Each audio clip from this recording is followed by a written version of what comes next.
Good evening, everyone. Welcome to another episode of Physician Heal Thyself Card Therapy.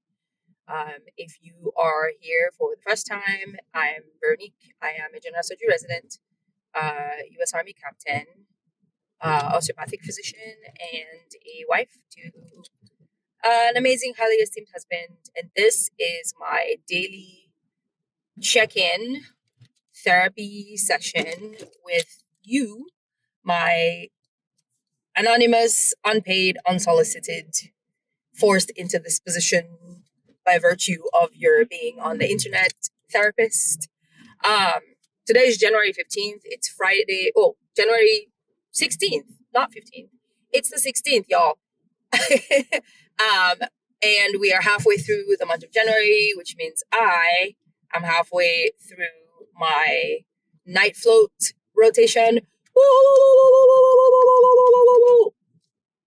So far it's been okay. It's been busy. If you have been following the last couple of videos, yesterday before I went into the hospital, I spoke into the universe and I said, please let us have an uneventful evening so that I can at least say that I'm doing a little bit of studying. And the universe was like, ha! Why are you even praying a prayer that you know is false, right? It's not going to happen. It was busy. We had a number of surgeries yesterday. Again, my upper level and chief spent the most of the evening in the operating room. And I had a fun time running around and doing things on the floor. My lesson from last night was that surgery is really, in theory, right? And this is the thing I was talking about from, I think it was my video from yesterday, where I said that I was coming in, or 2 days ago, where I said I was coming into surgery thinking like, boom, this is how you fix a thing. You go, you look at it, you see that it requires surgery, you surgerize, you get the thing out, patient's cured, everybody goes home happy. There are a lot of nuances to surgery that are make it very not as cut and dry as that like 10-second summary. But one of the challenging things is the actual doing of the surgery, whatever surgery it is. Something that I think that some people don't understand is whenever, especially with abdominal surgeries, right? The stomach is a cavity, like well, not the stomach. The stomach is an organ, but inside the abdomen, there's different organs in there, but they're all in a cavity. They're all in like a space. If you go in and you do surgery number one, you muck around with the instruments and everything, you fix the thing. What happens with the abdomen in there is that because you're moving things around, you're like causing inflammation, you're doing all of these things eventually start to stick to each other. They eventually start to scar down. They develop these things called adhesions, where it's like these stringy little things that like hang your organs maybe to the wall of the abdomen. Maybe they like combine it with other organs. And the more surgery that you have done on your belly, because that is like one of the, if not the only giant cavity that we have in our bodies. I mean, we have the chest, but like nobody's going mucking around in the chest. So if you do that and you have multiple surgeries, you end up with multiple different like adhesions that get worse over time.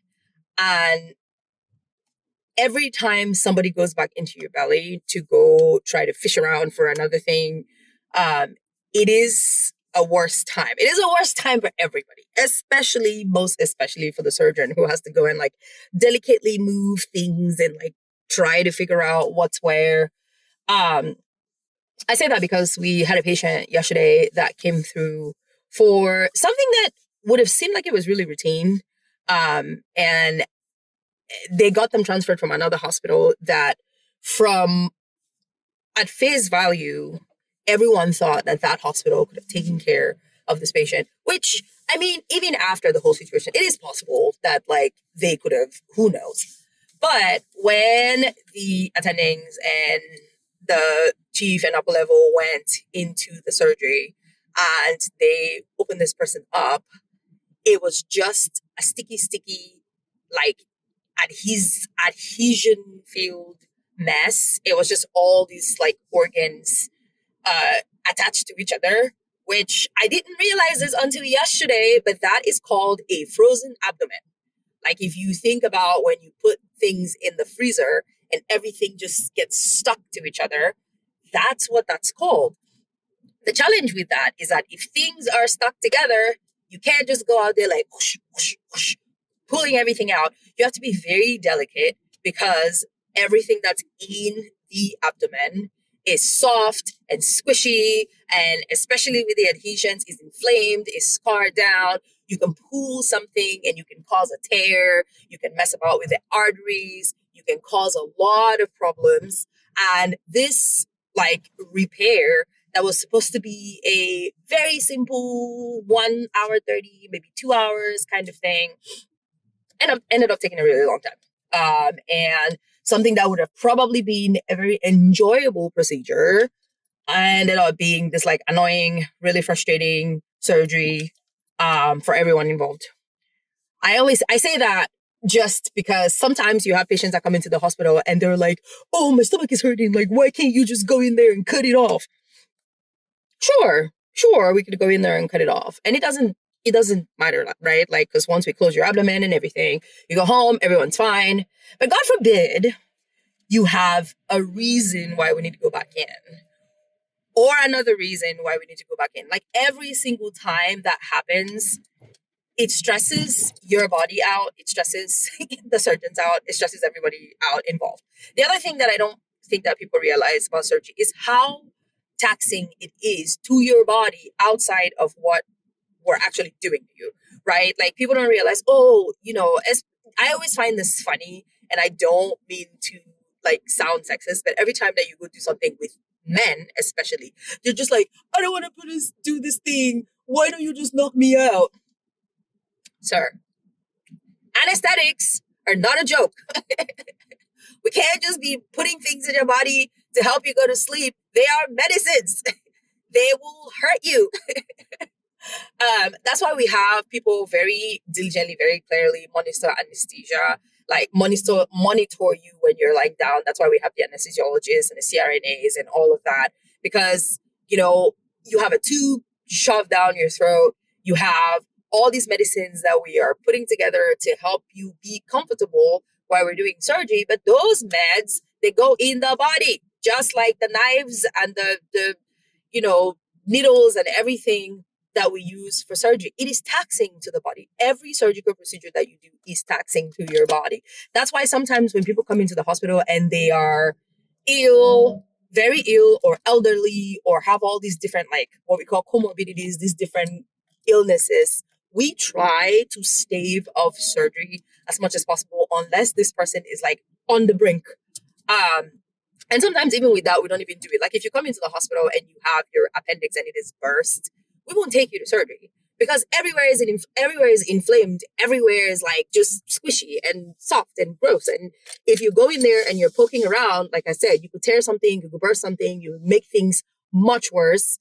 So we like to be really careful about what we do when a patient has like, say like a frozen abdomen or some kind of other issue that requires us to be very, very judicious about what you do. Say patients are coming and they have like cirrhosis, which is where your liver is failing. So you get all this fluid in your belly. We can't just go in there and be like, poop, surgery, out. We have to do this thing that's called medical optimization. We have to give you all these meds, make sure that we take fluid off of your belly, make sure that like your vitals are stable and all of these things. And sometimes it's really challenging. But that was my thought for yesterday, is that surgery isn't always cut and dry. Sometimes it's really, really hard. Like the people that do surgery are always, I think, almost always excited to do surgery, except for times like these where they know that they need to because the patient is suffering, but the actual process of the surgerizing is going to be a frustrating time for everybody. Okay, that was my take for yesterday. Outside of that, it was an okay night. We did the things that we needed to do. There wasn't anyone that was absolutely complicated. There was one patient that came in that we thought, if we let them sit, they were going to go from not very complicated to holy crap, we need to take care of this now. And it turned out that wasn't it. They had an issue that looked bad, but wasn't really bad. So we were able to take care of it. I'm grateful for finally being off. I just came from the gym, and I'm just, if you know me and you've listened to this for however long, then you know that exercise is where I find my solace.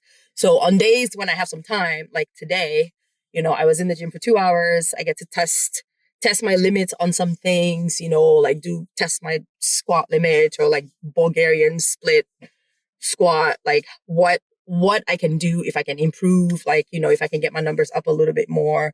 I'm trying to get really good at pull-ups because I have never been able. Well, actually, that's not true. I used to be good at pull-ups when I played soccer for college a while back. And then, maybe it's because I gained weight, because it's really hard, pulling up your own body weight, right? In addition to other weight once you're able to do that. So I'm trying to get to where I can pull up my own body weight. I've gone back down to doing resistance bands because I actually want to do it in proper form this time. I mentioned before that I had a shoulder injury. This has been probably 4 years and it is still messing with me. So I'm being very judicious as to how I am treating my body. I still have the ankle injury. It still bothers me when I plantar flex. So the worst times that I feel it is when I'm driving. But I did go out running yesterday. I ran those 5 miles. Didn't really feel too much on the ankle front. So maybe things are getting better. Maybe my body's getting better. I find that there are some things that I used to be able to do that I am not able to do now. That maybe it was just because I was doing them without thinking. My deadlifts, for some reason, waffle. My maximum I used to be able to do was 275. And for some reason today, when I got to 245, I was like, this feels a little challenging. I ended at 260 because I still have a job that needs me to be running around, and I'm not trying to push anything as much as I want my numbers to increase. This is not my job. This is just me trying to keep myself healthy. So I'm not going to sit there and try to squat 400, especially because I like the gym, but I am also one of those people that doesn't really make conversation in the gym. I wish it was different. I wish I was the kind of person that would walk into the gym and know everybody. I'm a little envious of somebody my little sister is like that. She's one of those people that just has that spirit where she's either just she goes out to people and makes them feel comfortable, or she just carries that aura where people want to talk to her. I have the aura of a porcupine. So I walk into the gym and I have resting thundercloud face and I have my headphones in. Usually it's because I know that I am on a clock, especially on days when I have to go to work. I go in there and I'm my time is between 45 minutes and an hour and 10. And sometimes in that time, I have to work out, shower, get dressed, and leave. So I don't really have time to sit down and kiki with everybody. But I wish I even had I wish I was able to even make eye contact and wave and do all of that. I wish I had a gym community, because the gym that I go to is really nice. The people are really cool. And there's a lot of bodybuilding, a lot of training and stuff like that going on there. But I wish that I could just be the person that just easily did stuff like that. When 2 days ago, I went to the gym, and I'm also trying to build my chest presses. The highest I've ever been able to do was 150, and I did 1 rep, and I don't even think that I did a good 1 rep. So I decided to go all the way back down again to train my shoulders, and then to actually be able to do it with proper form. So I'm currently now, to be able to do it on my own, I can do 135 pounds. So 2 days ago, I wanted to do 145. And after I finished the 135 and I finished the 140, I think. No, it was 135, and I did 140, and I was trying to do the 145. I was looking around the gym because I was like, I definitely need a spot. It took me 10 minutes. It took me 10 minutes of sitting around and fiddling about and like doing this like faux stretch thing and all of that to be able to ask a gentleman, an older gentleman, if he would spot me. And if you know the gym, you know that there's always people that are ready to do that stuff for you. Like, you don't have to be shy or anything like that. But that is my anxiety, and that is something that I'm working on. Hopefully this year, not only do I get better on like the actual like lifts and squats and planks and all of those things, but I also get better about just being like, hey, saying hello and doing all of these things. I've had people that have introduced themselves to me in the gym whose names I remember, and then I just don't ever wave or anything once I come in there. That is my fault. If you happen to be one of those people, I apologize. I am honestly trying to do better. I'm going home tonight. I'm trying to keep my schedule for the overnight because I always have a lot of trouble resetting back on Sunday nights when I have to go back to work on overnights. So for night float, I planned to just keep being on the night shift schedule. So I'm going home right now to go hang out with my husband. We started our our first annual like meeting of the year. And because we are such processors and thinkers, we never actually got to finish. So we're going to sit down today and do that and probably do it tomorrow. I'm hoping for, we have plans for date night tomorrow. I'm hoping that it goes well. It's going to be cold, so I don't really know what we're going to do, but we're figuring it out. My husband doesn't dance, and I've wanted to take him dancing for some time. I don't know if that's going to be tomorrow or maybe we have to wait until the summer, but, there's some things will be in the works. There's just, the reason I want to go on a date is because my fashion skills are just whatever. And I'm trying to branch out with a little bit of like cutesy fashion type thing. There's this one particular outfit style that I have seen a lot of girls wear that I like. I've always been someone that's very would like to always be comfortable in what they wear. And I had never thought that dressing in that particular style would be comfortable for me. But I've watched a couple of Instagram videos and people have like described how they layer these outfits and stuff. So I bought a top, I bought a skirt, I bought the leggings, and I have these pair of boots that are, maybe I'll wear that tomorrow. Maybe I'll see how I feel. I was hoping that I might get like my hair done and everything, but I haven't decided if I want to do that midway through night float because that will take up some of my time. But I'm ready to go on this date. I'm excited.